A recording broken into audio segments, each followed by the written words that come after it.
Bismillahirrahmanirrahim. Welcome to all my students. I hope you all are safe and well. So dear students, पिछली video में हमने carbohydrates की start ली थी, तो उसमें हमने फिर कार्बोहाइड्रेट्स की पूरा का पूरा इंट्रोडक्शन पढ़ा। उसके बाद हमने कार्बोहाइड्रेट्स की क्लासिफिकेशन स्टार्ट की थी। उसमें हमने मोनोमरसेकेराइड को पूरा का पूरा डिटेल में पढ़ लिया। उसके अंदर के aldehyde functional group containing molecule को भी और कीटो फंक्शनल ग्रुप कंटेनिंग मालिक्यूल को भी। फिर आपको मैंने उस लेक्चर में बताया था कि इसके अंदर एक फिनोमेना प्रेजेंट होती है, एक जिसको हम आइसोमर और स्टीरियो आइसोमर के नाम से जानते हैं। तो ये लाजमी है कि हम इसको समझें, क्योंकि उसके स्ट्रक्चर में कुछ चेंजेस होती है। यानी किसी के अंदर फंक्शनल ग्रुप कीटोन होता है तो किसी के अंदर एल्डिहाइड होता है, तो इस वजह से इसके अंदर आइसोमेरिज्म पाया जाता है। और दो ऐसे मालिक्यूल भी प्रेजेंट कुछ ऐसे मालिक्यूल भी प्रेजेंट होते हैं जिसके अंदर स्टीरियो आइसोमेरिज्म भी पाया जाता है। तो आज का हमारा जो लेक्चर है वो आइसोमर्स और स्टीरियो आइसोमर्स के ऊपर है। तो सबसे पहले आइसोमर से स्टार्ट लेते हैं, उसकी डिफिनीशन प्रॉपर पढ़ते हैं, फिर आके यहाँ पर हम उसकी एग्जाम्पल के साथ क्या करेंगे, एक्सप्लेन करेंगे और समझेंगे। Isomers the molecules having the same empirical formula, वो मालिक्यूल जिसका फार्मूला यानी एम्पेरिकल फार्मूला क्या हो, सेम हो, but are different in structure, are called isomers. अब ऐसे मालिक्यूल जिसके अंदर उसका जो फार्मूला होता है, एम्पेरिकल फार्मूला होता है, वो बिल्कुल सेम हो, लेकिन उसका स्ट्रक्चर जो हो वो बिल्कुल उसके चेंज हो, एक दूसरे से चेंज हो, तो उस ऐसे मालिक्यूल्स को हम क्या कहेंगे कि दे आर आइसोमर्स। तो हमारे पास जो ग्लूकोज है और फ्रक्टोज है वो एक दूसरे के क्या है, आइसोमर्स है। यहाँ पर हम लिखते हैं, एक तरफ हम ड्रा करते हैं स्टीरियो आइसोमर्स को और दूसरी तरफ हम ड्रा करेंगे, एक तरफ को हम क्या ड्रा करेंगे, फ्रक्टोज की डायग्राम, और दूसरी तरफ को ग्लूकोज की। अब जो हमारे पास ग्लूकोज है, यहाँ पर मैं लिख लेता हूँ ग्लूकोज, ये, और यहाँ पर मैं फ्रक्टोज लिख लेता हूँ, क्या, फ्रक्टोज। इसके अंदर हमारे पास अल्डिहाइड फंक्शनल ग्रुप है, अल्डिहाइड, जो कि मैं मोनोमर वाले लेक्चर में आपको डिटेल में समझा चुका हूँ। और ये हमारे पास है ketone containing functional group. Okay, सही हो गया। अब इसके अंदर भी 6 कार्बन है। इसका केमिकल फार्मूला हमारे पास एम्पेरिकल फार्मूला है C6H12O6, और इसका एम्पेरिकल फार्मूला भी हमारे पास क्या है, C6H12O6। तो ये तो बिल्कुल सेम ही हो गया कि इसके अंदर भी 6 कार्बन, 12 हाइड्रोजन और 6 ऑक्सीजन है। ये फिर बाद में मैं आपको बताऊंगा, बल्कि इवन हम नंबरिंग भी करेंगे। इसके अंदर भी 6 कार्बन, 12 हाइड्रोजन और 6 ऑक्सीजन है। अब यहाँ पर मैं ग्लूकोज की डायग्राम ड्रा करूँगा जिसके अंदर अल्डिहाइड फंक्शनल ग्रुप है, और यहाँ पर मैं फ्रक्टोज की डायग्राम ड्रा करूँगा जिसके अंदर क्या है, कीटोन फंक्शनल ग्रुप है। ओके, तो यहाँ पर मैं लिख लेता हूँ carbon number 1 single bond with carbon number 2, carbon number 3, 4, 5 and 6। इसको मैं ब्लू से नंबरिंग दे देता हूँ। ओके, ये हो गया 1, 2, 3, 4, 5 एंड 6, 6 कार्बन, तो 6 कार्बन आ गए। ओके, अब यहाँ पर क्या होगा कि यहाँ पर भी 6 कार्बन है, तो मैं बना लेता हूँ कार्बन नंबर 1, 2, 3, 4, 5 एंड 6। अब इसको भी नंबरिंग दे देता हूँ। ओके, ये हो गया 1, 2, 3, 4, 5 एंड 6। अब आ गए 6 कार्बन आ गए। अब हमने क्या करना है, यहाँ पर अल्डिहाइड फंक्शनल ग्रुप लगाना है ग्लूकोज के ऊपर, और यहाँ पर फ्रक्टोज के अंदर कीटोन फंक्शनल ग्रुप लगाना है। तो कार्बन नंबर 1 पर हमने क्या बनाना है, क्या लगाना है, फंक्शनल ग्रुप, जो कि डबल बॉन्ड O और H, ये हो गया अल्डिहाइड फंक्शनल ग्रुप। और यहाँ पर कार्बन नंबर 2 के ऊपर, क्योंकि कीटोन फंक्शनल ग्रुप किस तरह होता है, ये carbon double bond oxygen R and नीचे भी एक R, और यहाँ पर क्या होगा, carbon with hydrogen double bond oxygen and R, ये एल्डिहाइड फंक्शनल ग्रुप है। तो ये हमारे पास कार्बन नंबर 1 पर तो नहीं लग सकती, तो ये कहाँ पर लगेगी, कार्बन नंबर 2 के ऊपर, डबल बॉन्ड ऑक्सीजन। अब हम दे देते हैं क्या, हाइड्रोक्सिल एटम्स को और हाइड्रोजन एटम को कार्बन की वैलेंसी को पूरा कर ले। अब इस कार्बन ने क्या किया, 1 2 3 एंड 4, तो 4 बॉन्ड बना ली। अब इस कार्बन ने 2 बॉन्ड बनाए, एक ऊपर कार्बन के साथ और एक नीचे कार्बन के साथ, कार्बन नंबर 3 के साथ। तो ये एक बॉन्ड बना लेगा किसके साथ, OH के साथ यहाँ पर, ओके, और यहाँ पर बनाएगा H के साथ, ओके। इसी तरह यहाँ पर H आ जाएगा और यहाँ पर OH आ जाएगा, ओके। ये मैं भी ग्लूकोज की डायग्राम ड्रा करने वाला हूँ। यहाँ पर कार्बन नंबर 4 के पर भी OH इस तरफ आ जाएगा, OH यहाँ आ जाएगा और यहाँ OH, ओके। यहाँ पर H आ जाएगा, 1 2 एंड 3, यहाँ पर भी H। अब कार्बन की वैलेंसी फुल हो गई, ओके। हर एक कार्बन ने 4 बॉन्ड बना लिए, ओके। इसी तरह इस स्ट्रक्चर को भी हम फिल करें। यहाँ पर हाइड्रोजन ऊपर आ जाएगा, यहाँ पर OH, इसी तरह कार्बन नंबर 3 के ऊपर यहाँ इस तरफ H आ जाएगा और इस तरफ OH, इसी तरह OH OH OH and H H, hydrogen hydrogen. अब आप देख ले, इस कार्बन ने भी 4 बॉन्ड बनाए, 2 बॉन्ड ऑक्सीजन के साथ, एक ऊपर नंबर 1 कार्बन के साथ और दूसरा नंबर 3 कार्बन के साथ, ओके। अब आप देख ले कि हम पहले एम्पेरिकल फार्मूला को प्रूफ करते कि दोनों के अंदर यानी इसका एम्पेरिकल फार्मूला सेम है कि नहीं है। तो कार्बन तो दोनों में 6 आ गए, ओके। अब हमने शुमार करने हाइड्रोजन, कार्बन नंबर 1 के साथ एक हाइड्रोजन, तो 1 2 3 4 5 6 7 8 9 10 11 12 हाइड्रोजन आ गए, ओके।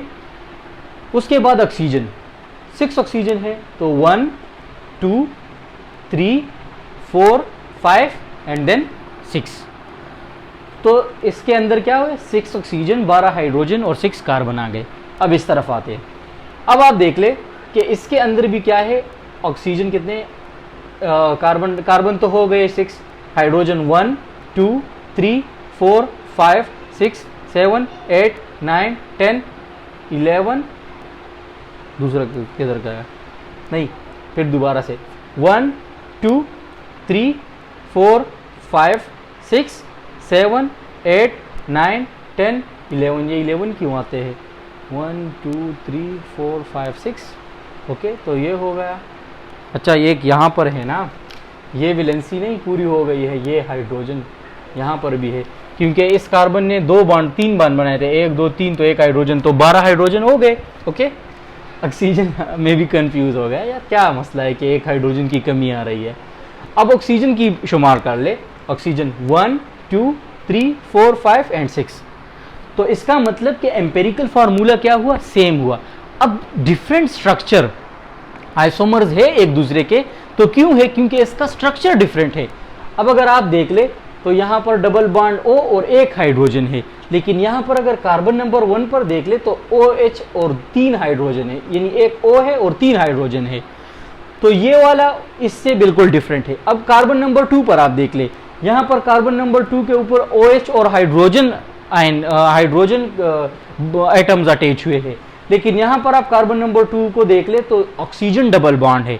तो इसका स्ट्रक्चर इस स्ट्रक्चर से बिल्कुल चेंज है। तो इस वजह से हम बोलते हैं कि glucose and fructose both are isomers of each other, okay.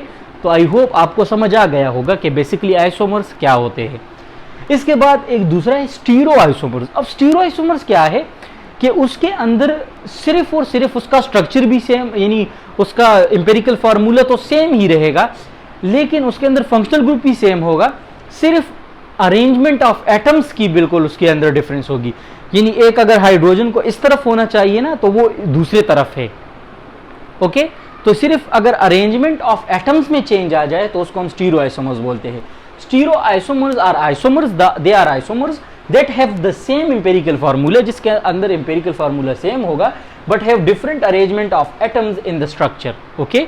लेकिन उसकी अरेंजमेंट ऑफ एटम्स एक दूसरे से डिफरेंट होती है, जिसके एग्जाम्पल में हमारे पास glucose and galactose are the examples of stereoisomers.